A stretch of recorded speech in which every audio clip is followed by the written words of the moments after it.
ipapakita ko sa inyo kung paano mag-exchange ng coins sa Popo Live. So, punta ka lang sa coins, top up, click top up. So, ang gamit natin guys is gagamitin natin yung USDT link ni Popo. Ayan, click USDT and copy link.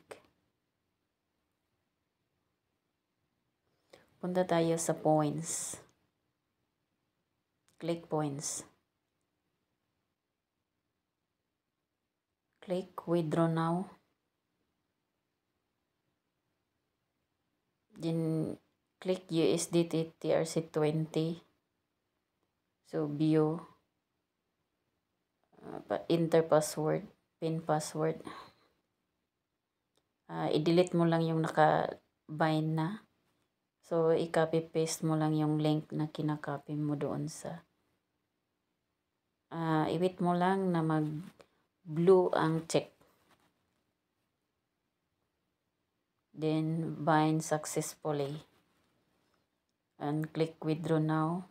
Ayan na lahat yung points kasi user lang kasi to guys. Iba sa ano.